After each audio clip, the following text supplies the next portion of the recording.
The day I laid my husband to rest, I felt more than just his body was leaving with him.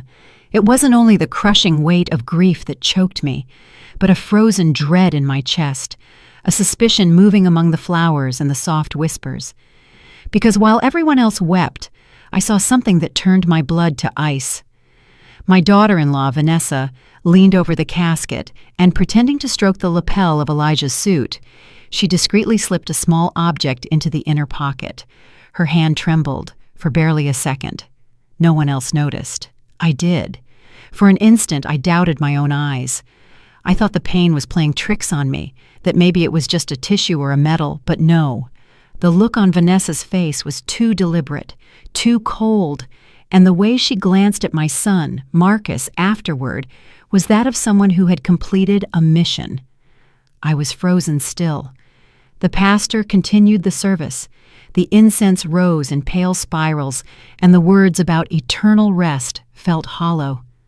All I could think about was that brief, secretive movement, that hand hiding something on the body of the man with whom I'd shared 40 years of my life. When the ceremony ended and everyone moved to the adjoining reception hall for coffee and condolences, I stayed behind, alone in front of the casket. The silence was so deep, I could hear the creaking of the wood. The smell of melting wax made me dizzy. Then I took a step forward, my heart pounding so hard I was afraid someone might hear it. I leaned over Elijah.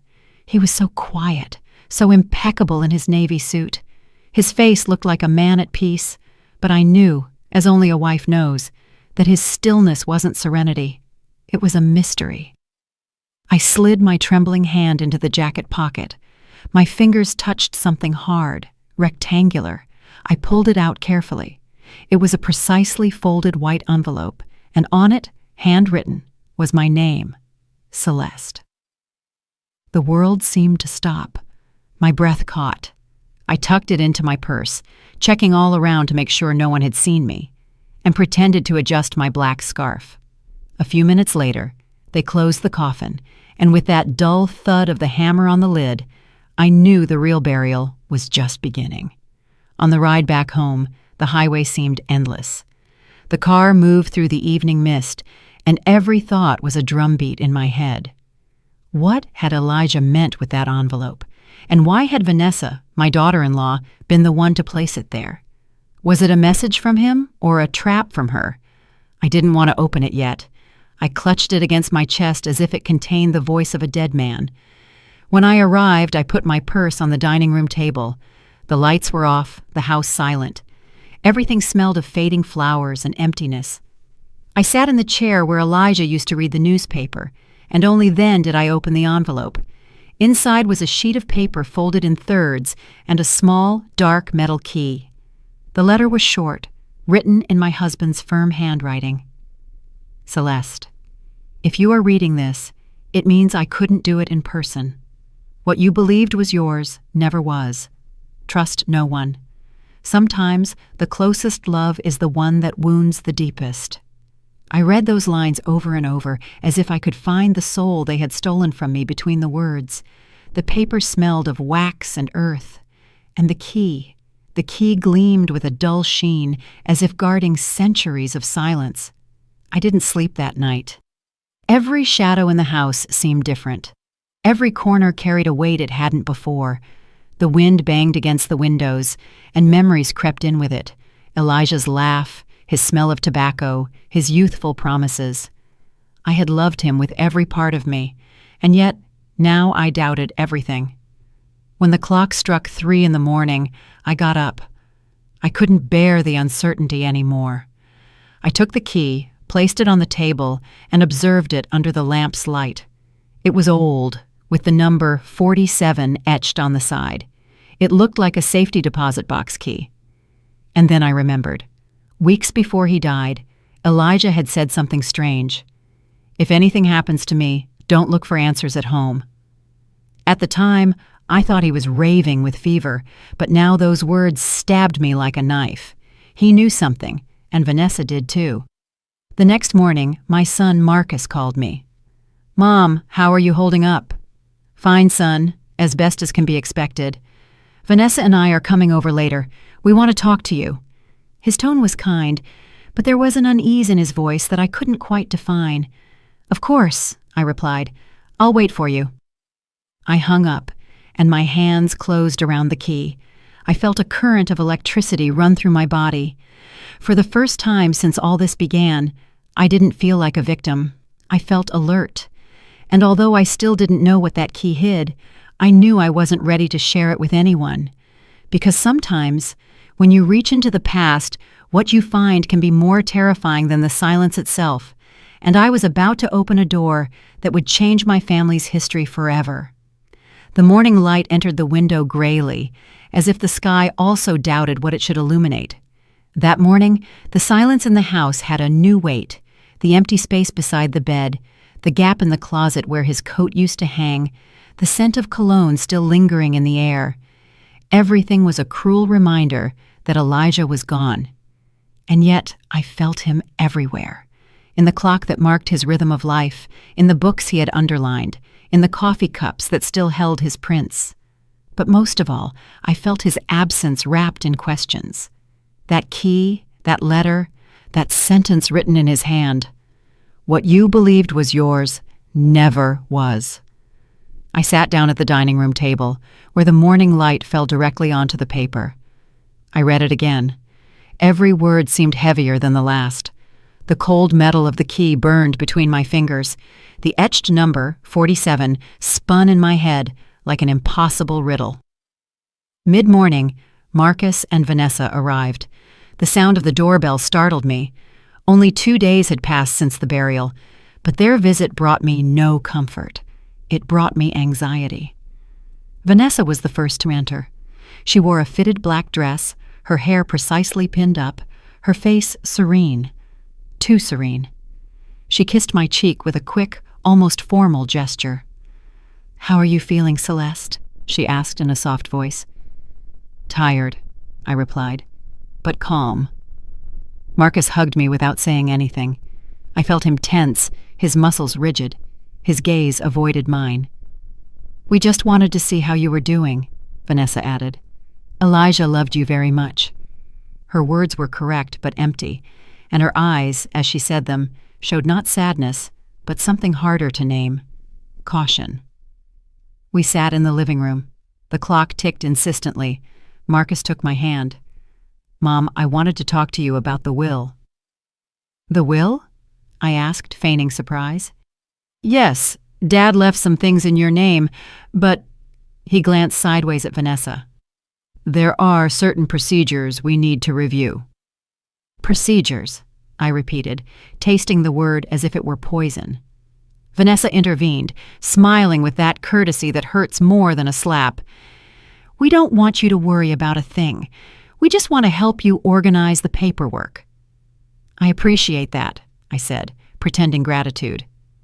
Elijah was always very organized. I'm sure everything is in order. I saw her stare at me for an instant, as if trying to read my mind. Then I understood. She knew that I knew something, and this silent game between us had begun. When they left, I closed the door and rested my forehead against the wood. My heart was pounding, as if trying to warn me that something was coming. I went up to the bedroom and opened the drawer where I had stored the letter. I took out the key and looked at it again. The number 47 was not for the house, nor for any box of Elijah's at home, but there was a bank, the same one where he had worked for years, that had safety deposit boxes numbered that way. I decided to go the next day. I felt nervous, but also strangely alive. After days of mourning and silence, I finally had a purpose. The next morning, I put on a gray coat, pinned up my hair, and took the city bus. The ride was long and noisy. I looked out the window at the streets, which seemed different, as if the world had distanced itself from me a little since Elijah left. When I arrived at the bank, the security guard at the entrance recognized me right away. "Good morning, Ms. Thacker. I am so sorry about Mr. Thacker," he said respectfully. "Thank you, son. I need to inquire about a safety deposit box." I went to the counter. The employee checked the records. "Do you have the key and the authorization document?" I took the key from my purse. The woman took it, looked at it, and raised an eyebrow. Box number 47, in the name of... She checked. Elijah Thacker. She asked for my ID, and after a few minutes, she led me to a private room. My heart was pounding in my chest. Every step along that carpeted hallway seemed like an echo of my own breath. The vault door opened with a metallic sound, and the employee left me alone. I inserted the key into the lock. It turned smoothly, as if it had been waiting only for my hand. The box slid out. It was small, discreet. Inside was a brown folder, a sealed envelope, and a black and white photograph. I took the photo first. Elijah was in it, younger, his arm around a woman who was not me. She had large eyes, a serene smile, and a familiar look that disoriented me. I didn't know who she was, but something about her face felt painfully known. I opened the envelope. Inside was a different will from the one Marcus had shown me the day before. The document was dated 1 month before his death. I read each line slowly, and my breath shortened with every word. I, Elijah Thacker, leave Serena Harper as the primary beneficiary of my assets. Serena Harper. That name did not exist in our family or our history, or so I thought. At the bottom, the signature was authentic, without crossouts, without a doubt. Elijah had done it voluntarily. I felt a mixture of anger and confusion. Who was this woman? A mistress? A long-lost relative? A business partner? And above all, why had Vanessa put the key in the casket? I left the bank with shaky legs, put the papers in my purse, and walked aimlessly through the streets. The city went about its business, indifferent to my storm. The noise of the cars, the voices of the people, the wind in the trees. Everything seemed distant. Arriving home, I locked the door and sank onto the sofa. I looked at the photo again. That woman, that smile, that familiar look. And then I saw it. In the background of the photo, almost imperceptible, was a girl about 3 years old, with light eyes and hair just like Vanessa's. A choked gasp escaped me. The photo slipped from my hands and fell to the floor. Because for the first time in my life, I was afraid of my own family.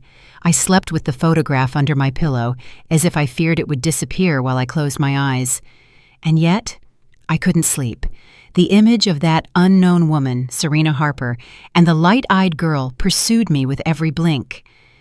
There was something in her gaze, in the way Elijah held her shoulder. That didn't look like the gesture of a man with a lover. It was a more tender, more intimate, more guilty gesture. Dawn arrived without warning. I got up before the alarm rang, made coffee, and sat down at the table where the letter still lay. The coffee steam rose slowly, as if the air also knew that this day would change something in me. I spread the documents on the tablecloth, the will, the photo, the letter. Elijah's signature was real, and the date undeniable. 1 month before his death. If he had left everything to that woman, why had he never told me? And why did my daughter-in-law, Vanessa, have the key to that box? I decided to go to Elijah's lawyer's office, Attorney Lawson. I had known him for years. He was the one who helped us buy the house and formalize the original will, the one where everything belonged to me and Marcus. When I arrived, the lawyer greeted me with a courtesy loaded with discomfort. "Ms. Thacker, my condolences again. Elijah was a great man." "He was," I replied with a thread of a voice. "I need to speak to you about his will." "Of course. I have a copy here." He opened a filing cabinet and pulled out a green folder. "It says here that his assets would pass to you and your son in equal shares." "And what about this one?" I asked, placing the document I had taken from the bank onto his desk. The man adjusted his glasses and read it in silence. His face changed. "I haven't seen this before. Do you recognize the signature?" "Yes," he said after a few seconds. "It is your husband's, no doubt, but what? This document was never filed here." I knew in that instant that someone had been pulling strings. Elijah had made this will in secret, and someone else, probably Vanessa, had wanted to make sure I never found it. Attorney Lawson, did you know a woman named Serena Harper? I asked. The man hesitated. The name rings a bell, but I don't know where from. Maybe from my husband's past? Could be. Elijah had many contacts, although that name... He frowned. Wait, check this. He checked an old filing cabinet, one with dust and yellowed labels. He pulled out a folder. Here it is.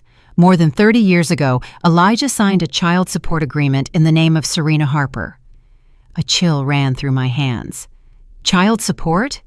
For whom? For a minor, that woman's daughter. The silence became thick. My heart began to pound fiercely. A daughter? I asked, barely breathing. Yes, but the girl's name is crossed out. It seems it was intentionally erased. My eyes filled with tears. I couldn't believe what I was hearing. My husband, the man who slept beside me for 40 years, had a daughter with another woman and kept it from me his whole life. I left the office staggering, as if each step weighed a decade. The street seemed noisier than ever, full of voices that cut through me. I walked aimlessly until I ended up in front of the cemetery. The gate was open. I entered. The air smelled of earth and faded flowers. I stopped in front of Elijah's grave. The marble was still clean, the wreaths drying in the sun. I rested my hand on the headstone. Why, Elijah? I whispered. Why did you lie to me? There was no answer, only the sound of the wind moving the cypress leaves. I looked around, searching for strength in a landscape of the dead, and I found it inside myself. If you wanted to keep secrets, I said to the marble through clenched teeth, I will unearth them one by one, and when I have them all, I promise you, no one will ever use your silence to destroy me again. Arriving home, I found Vanessa waiting for me at the door. Her presence took me by surprise. Where were you? She asked in a tone that was half sweet, half controlling. Taking a walk, I replied without emotion. Marcus is worried. He hasn't slept since the funeral. Neither have I. She observed me with that look that seemed to want to pierce me. Did you find anything? She suddenly asked. What are you referring to? I said, trying to stay calm. I don't know. Sometimes people keep memories. Elijah had many. I didn't answer. Her words were carefully measured, but her intention was clear. She knew I had opened the box. You know, Vanessa, I said softly, there are things you think you know about people, but time always has a strange way of showing us what we didn't want to see. She smiled. That's true, Celeste. Time reveals everything. Yes, I added, even lies. Her smile froze for a second, and I knew with absolute certainty that I had hit the mark. That night, I couldn't stop looking at the photo. Elijah, Serena, and the girl. I observed the little girl's features again, the shape of her chin, the curve of her eyebrows, the defiant look. They were the same ones I had seen in Vanessa. The same sparkle, the same shadow in the eyes. My heart jumped. I brought my hands to my face, horrified. It couldn't be, but it was. Everything fit. The letter, the key, Vanessa's attitude, her presence in Marcus's life. It wasn't coincidence. It wasn't fate. It was a plan that had started before I even knew who she was. I closed my eyes and prayed, not for forgiveness, but for clarity, because something told me that what I was about to discover would not only change my life, but could cost it. The mind has a curious way of protecting itself. When something hurts too much, it hides it under layers of routine. That morning, I tried to pretend everything was normal. I made coffee, opened the windows, put on soft music. But there was no way to muffle the noise the truth was making, pounding inside me like a broken clock. The photo was on the table, staring at me. That 3-year-old girl with the same glint in her eyes as Vanessa watched me from the past. I didn't need a DNA test to understand. I knew it the instant I looked at her. Vanessa was the daughter of Serena Harper, and Elijah, my husband, was her father. I remained still for a long time, letting the certainty sink in. 40 years of marriage, and I still had secrets left to discover. I left the house without telling anyone where I was going. I took a taxi to the old neighborhood where my friend Loretta lived, a woman who had known everyone in the area for more than 40 years. She had been my confidant in difficult times. If anyone could help me connect the dots, it was her. Loretta received me in her robe, her gray hair tied up, and a look of concern. "Celeste, goodness, you look pale. What happened?" I sat on her sofa and told her everything, from the letter in the casket to the photo, including the will and the visit to the lawyer. She listened without interrupting, her hands clasped over her knees. When I finished, she looked at me with something between pity and fear. "Serena Harper," she repeated. "Of course I remember her. Did you know her?" I asked, feeling my heart race. "She lived 2 streets down from your house many years ago.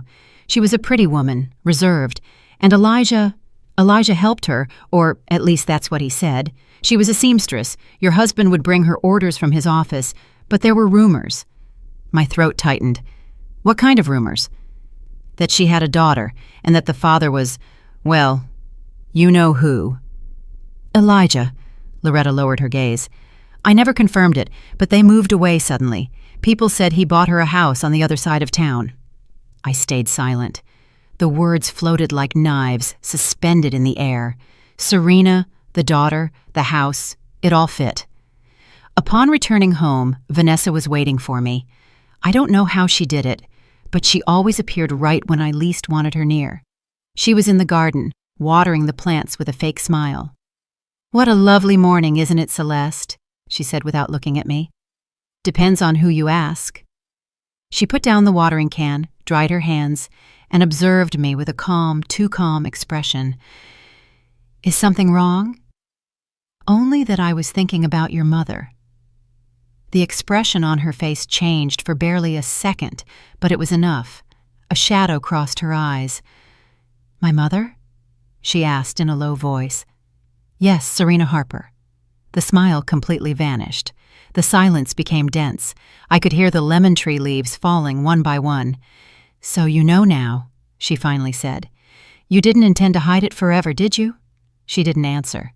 "Only until I finished what I came to do."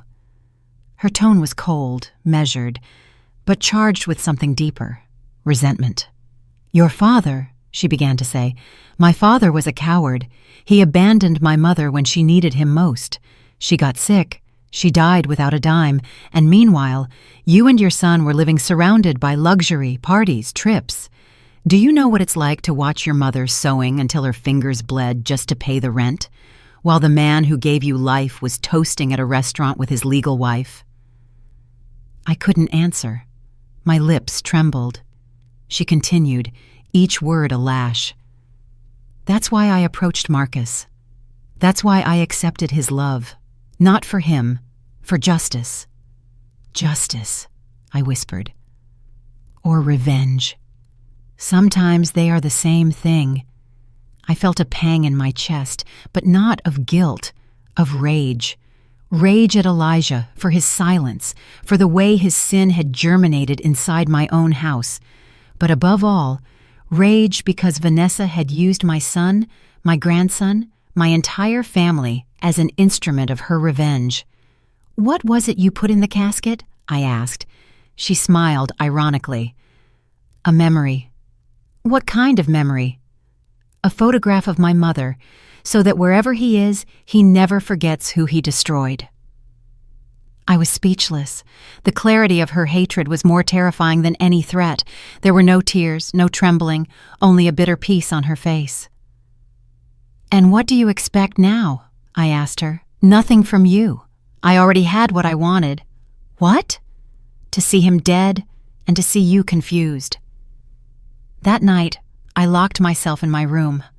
I was afraid, not just of her, but of myself, of what a wounded woman was capable of doing.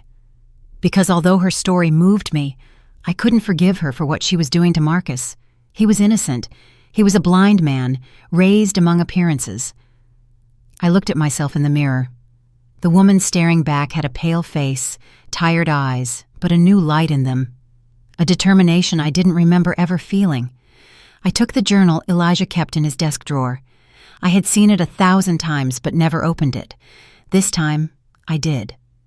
Between the pages, I found a note written in faded ink. If Vanessa ever returns, do not confront her with hatred. She does not know the full truth. Serena did not die from my abandonment. She died because of what she wanted to hide. My skin crawled. I reread it, incredulous. What did he mean by that? What did Serena hide? And why did Elijah think his daughter would return? I realized that pieces were still missing from this puzzle, and that Vanessa was not the only one with secrets. Hatred mixes with fear, and fear with the need to know. And I couldn't stop myself anymore. Because when a woman discovers that she has lived a life built on lies, she no longer seeks comfort. She seeks truth. And I had a feeling the truth still had more to show me. I didn't sleep that night. Every time I closed my eyes, I saw Elijah's face and Vanessa's cold gaze mingling in the same dream. The man I loved for 40 years had brought his own punishment into the house, wrapped in beauty, in feigned sweetness, in measured words, and I, fool that I was, had received her with open arms. But no more. Something inside me had awakened. A voice I didn't know, firm and sure, repeated tirelessly, "This time, you will be in control." I made coffee at dawn and waited. I knew Marcus would stop by to see me before going to work, as he did every Monday.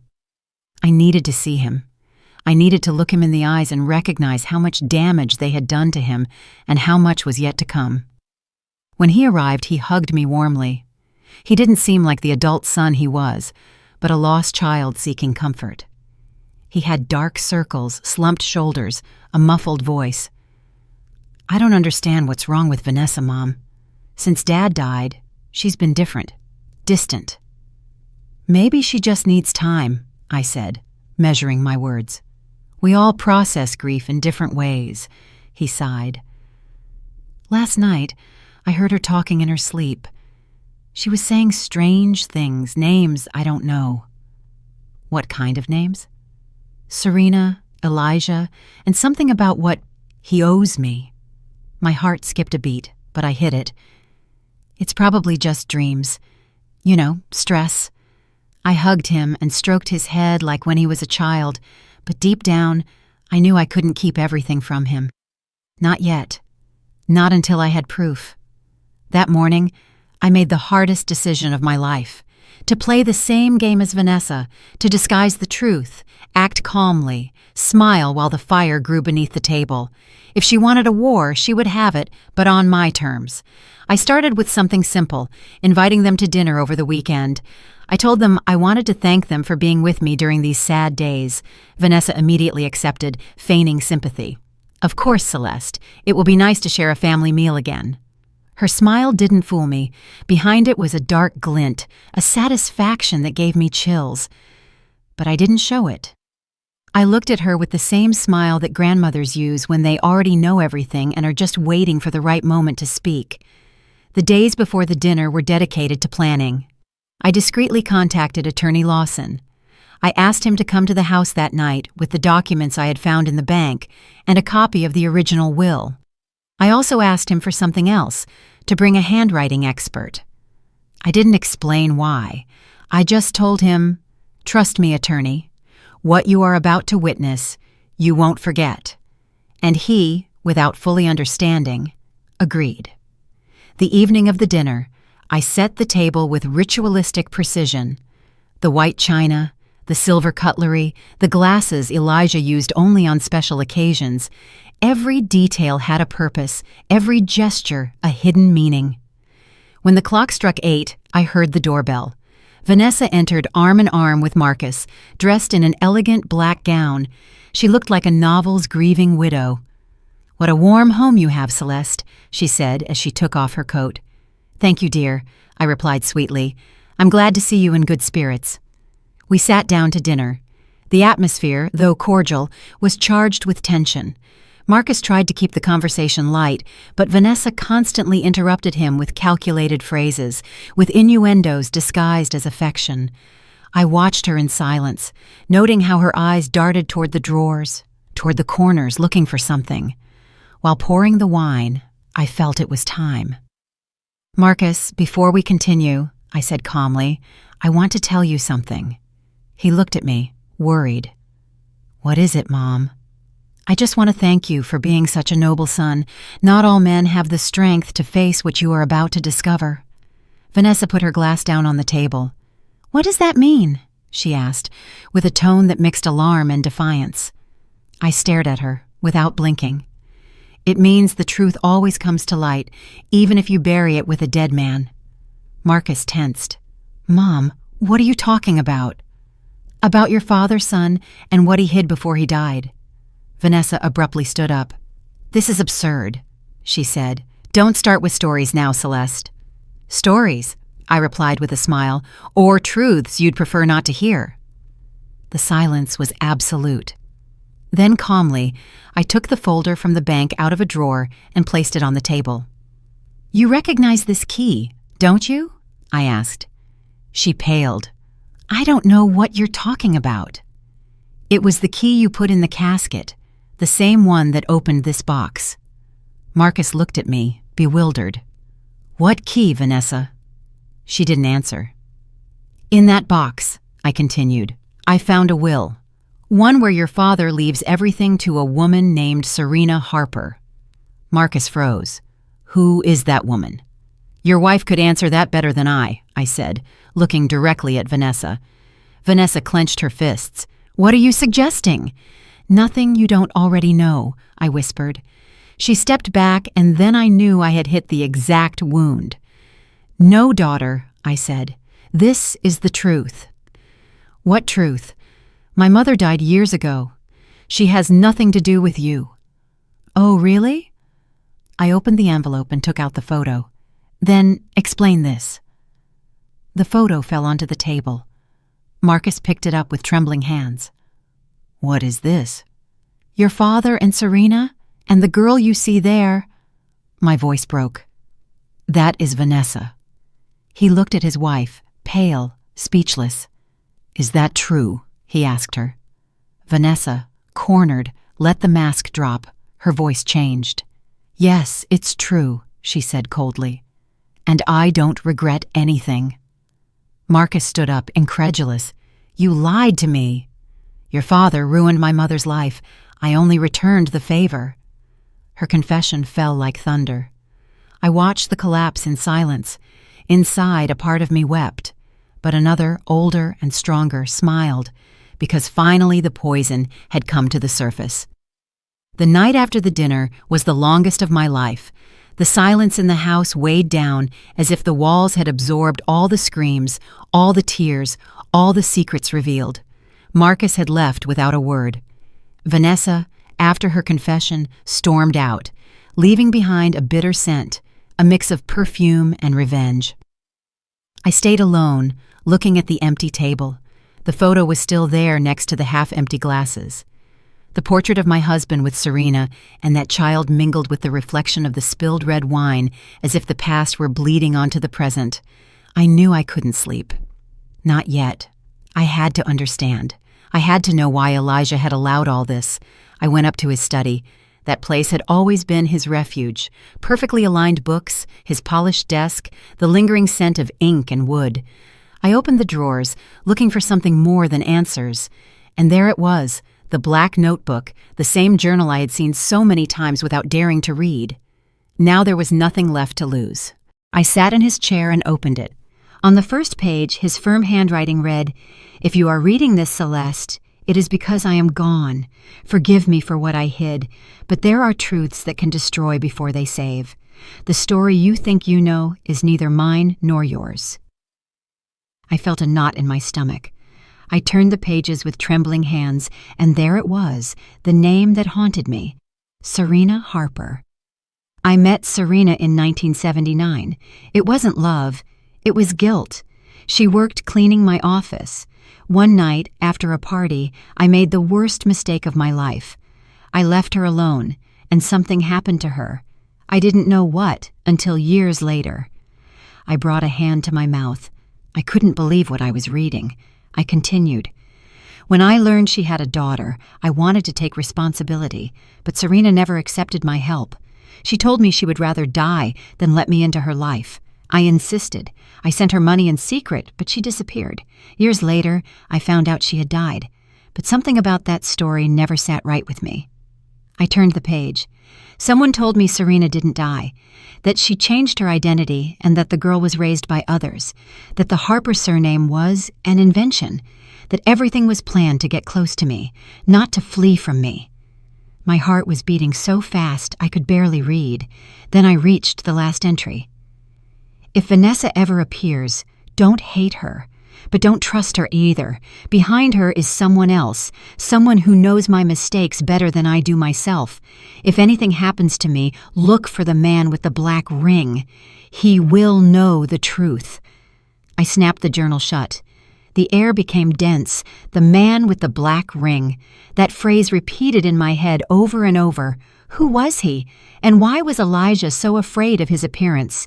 I spent the next few hours looking through old photos, documents, and invoices, and then I saw it. In a photograph from a bank event, Elijah posed with several partners. To the right, a man with a mustache and a dark ring on his right hand. His gaze gave me chills. On the back of the photo, in Elijah's handwriting, was a name, Harold Linton. I remembered Elijah mentioning him from time to time, but always evasively. He said he had been his friend, his partner in some deals, but I never saw him at home, and now, 30 years later, his name returned like a ghost. The next morning, I called Attorney Lawson. Attorney, does the name Harold Linton ring a bell? He was silent for a few seconds. Yes, he was a partner of your husband's many years ago. Is he still alive? As far as I know, yes, but... He hesitated. You shouldn't approach him, Miss Thacker.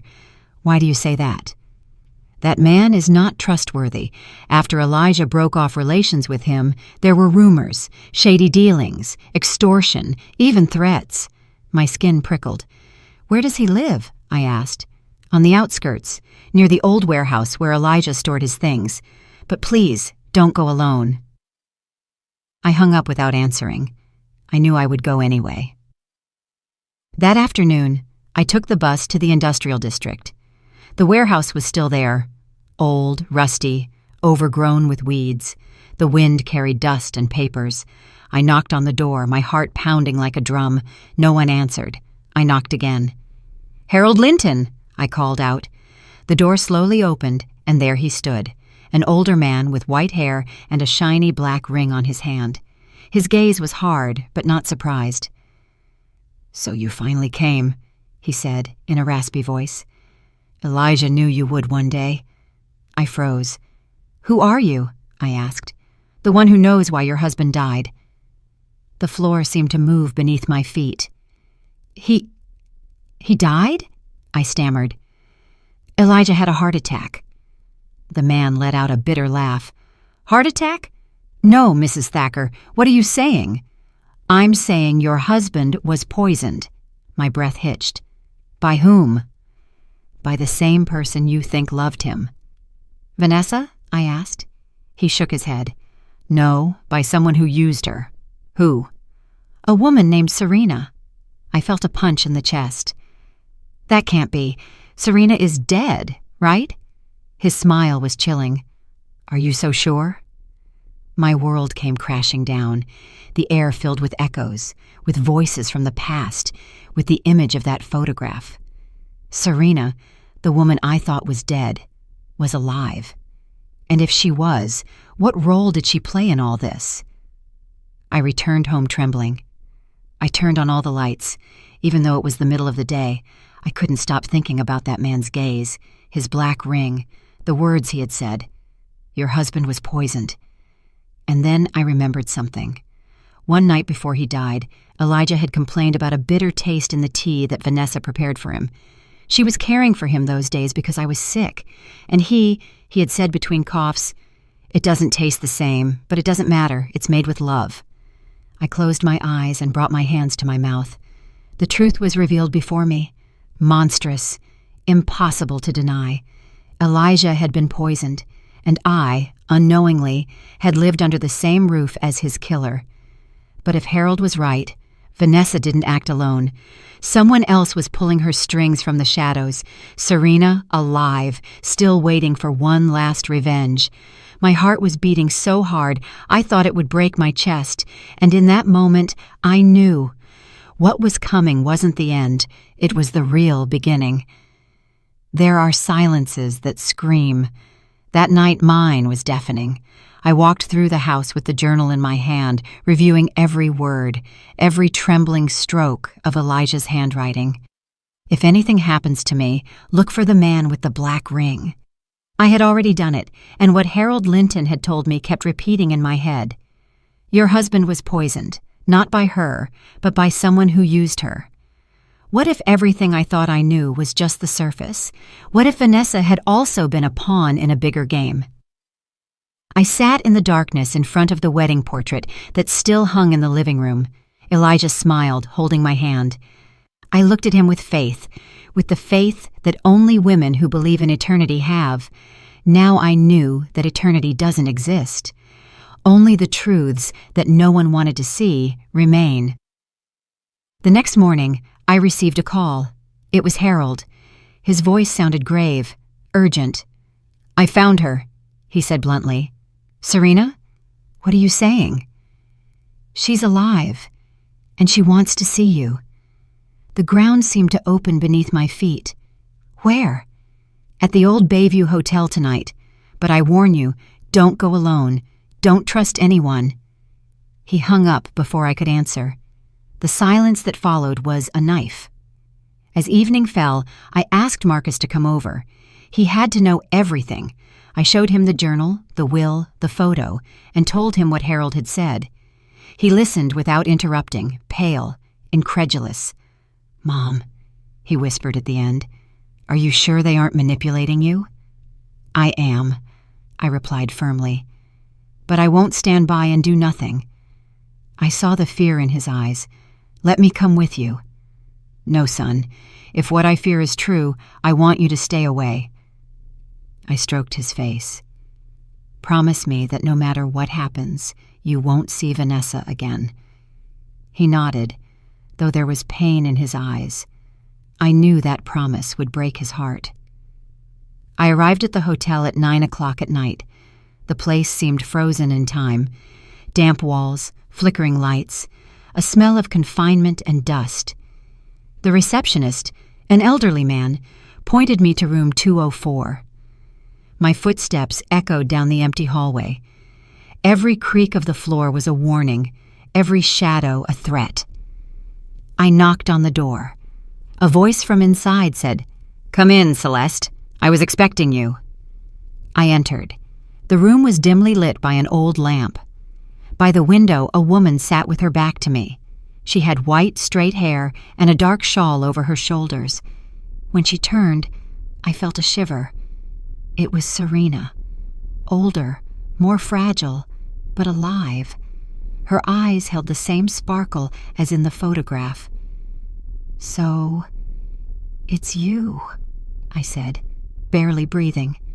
"Yes." Her voice was soft, but firm. "And you are the wife, the widow," I corrected. We looked at each other in silence. For a moment, only the weight of the decades that separated us existed, and the shadow of a dead man between the two of us. "Your husband was a coward," she said bluntly. "And you, a shadow that never left," I replied. She smiled sadly. "Don't blame me, Celeste. He destroyed my life. And my son's life, too. And yours? What did you gain from all this?" "Justice," she whispered. "You call poisoning a man and using your own daughter to do it justice?" Serena lowered her gaze. "It wasn't me." "What? It wasn't me who killed him?" Her confession paralyzed me. "Then who?" The door burst open. Vanessa entered, her eyes full of tears and a pistol in her hand. "Me!" she screamed. "It was me, Mom!" The echo of her voice filled the room. Serena stood up, trembling. "Vanessa, no!" "Yes!" she sobbed. "You made me do it. You made me hate him. You made me believe he ruined your life, but you were the one who destroyed him first." Serena tried to approach. Daughter, don't you understand? Elijah threatened to take you away from me. I did it out of fear. Lies, Vanessa screamed. You always lie. The trembling of her hands was dangerous. Put the gun down, I said, taking a step forward. Don't come near me, she yelled. You're not innocent either. You lived his lie. For an instant, I thought she would shoot, but instead, her body collapsed. She fell to her knees, crying, screaming her mother's name. Serena ran to her, hugging her. I stood watching that broken scene, mother and daughter in tears and guilt. Everything that hatred had built was crumbling before me. Minutes later, the police arrived. Someone had called, maybe Harold. They took Vanessa away without resistance. Serena looked at me before they handcuffed her too. Don't hate her, Celeste. It's my fault. It's all three of us, I told her. Because sin is committed not only by the one who wounds, but also by the one who keeps quiet. On the way back home, the dawn found me on the porch. The cool wind hit my face. For the first time in months, I breathed without fear. I had lost a husband, a daughter-in-law, almost a son, but I had gained something more valuable, the truth. And the truth, even if it hurts, sets you free. I took Elijah's journal one last time. On the last page I wrote, "Sometimes justice comes not with screams, but with silence. And forgiveness is not for the one who asks for it, but for the one who no longer wants to carry the weight of hatred." I closed the notebook. The sun began to rise, painting the walls of the house gold, and I felt that finally, after so much pain, I could rest. 6 months have passed since that night at the hotel. Sometimes I still wake up to the sound of Vanessa's scream in my ears. Sometimes I think I hear the shot that never went off because I contained it with my voice, with my presence, with the only thing I could still offer, my compassion. Since then, time has taken its course, but my life changed forever. The garden has bloomed again, though not the same. The wind smells different, and every corner of the house holds an echo of what was. There isn't a day that I don't look at Elijah's portrait and wonder if, in some corner of the afterlife, he watches me, repentant. I have learned that truth does not arrive when we look for it, but when we are prepared to bear it. And I, unknowingly, had spent my whole life preparing for that moment. Vanessa was sentenced to 20 years in prison, not for the murder. The forensic report never definitively proved the poisoning was fatal, but for fraud, identity theft, and document manipulation. Serena, her mother, was also charged, although due to her advanced age and health condition, she is under house arrest. Marcus, my son, was never the same. The day the police took his wife away, he fell to his knees in front of me. "I don't understand, Mom," he said, his voice broken. "Why? Why all of this?" I hugged him, and I didn't know what to answer, because deep down, I don't fully understand it either. Hatred is a silent inheritance. It is transmitted without words, like a shadow passing from one generation to another. And sometimes, when you don't stop it in time, it ends up devouring everything it touches. Marcus decided to leave the city. He calls me once a week, but his voice sounds distant, tired.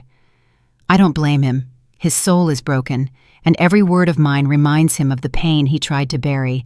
I also thought about leaving, to abandon this house, this neighborhood, this country if necessary. But then I understood that fleeing is not healing.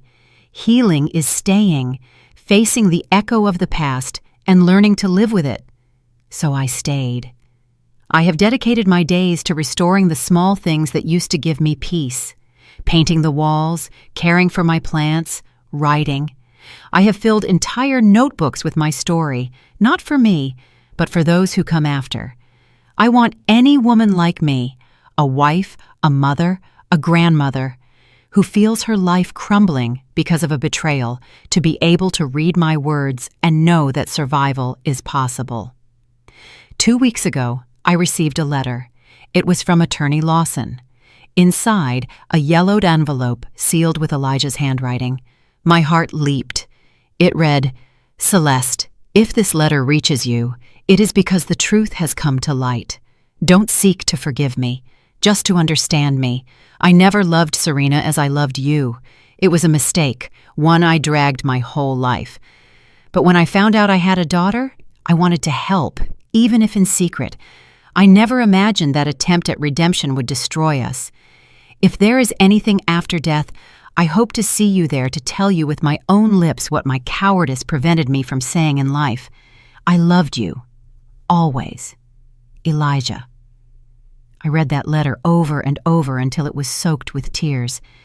I didn't forgive him in that instant, but I understood something that freed me.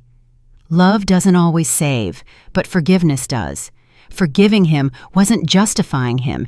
It was letting go of the weight that was sinking me. Sometimes, when evening falls, I go out to the porch with a blanket over my shoulders and look at the horizon.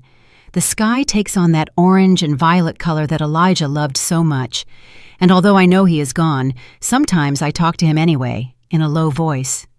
I tell him about the garden, about the rose bushes that bloomed again, about the birds nesting in the old lemon tree. I tell him that I miss him, but that I no longer need him to breathe. The first time I could say that without feeling guilt, I knew I had finally healed. I also think of Vanessa, of her eyes full of rage the last day I saw her. I don't hate her. I know her story was written by others before she could choose. She was a child of abandonment, of resentment, of silence, and those are cruel parents. I sent a letter to the prison, not to reproach her, but to tell her that hatred is inherited, but it can also be broken. I wrote to her, "You were raised in the shadow, Vanessa, but you can still learn to see the light. Not mine, nor your mother's, but your own. When you find it, you will understand that you were not born to destroy, but to heal what the past stole from you." I don't know if she read it. I don't know if she will ever answer me, but I needed to write it, because there are wounds that only words can heal. Recently, the lawyer visited me again. He brought another safety deposit box in Elijah's name. I didn't know whether to open it. I was afraid to start the cycle of pain all over again, but I did it. Inside were 3 things: a photo of the 3 of them, Elijah, Serena, and Vanessa as a child, a small silver cross, and a note that read, "If you read this, it is because everything has come to light. Thank you for taking care of everyone, even those who didn't deserve it. Forgive my silence. Now you can live without me." I didn't cry for the first time. I just smiled with a strange new peace. It was as if Elijah's soul had finally let go of my hand. That night, I slept profoundly. I dreamed of him, not on his deathbed, nor as the man who lied to me, but as the young man who took me dancing in the rain the day he proposed. In the dream, he looked at me and said, "That's it, Celeste. Everything has been paid for." I woke up with tears, but also with relief. The price of the truth had been high. I lost my husband, my son, my daughter-in-law, but I gained something I thought was impossible for decades. My freedom. The freedom to be me, without fear, without appearances, without lies. The freedom to look back without bitterness and forward without expectation. The freedom just to live. I am Celeste Thacker, and this was my story.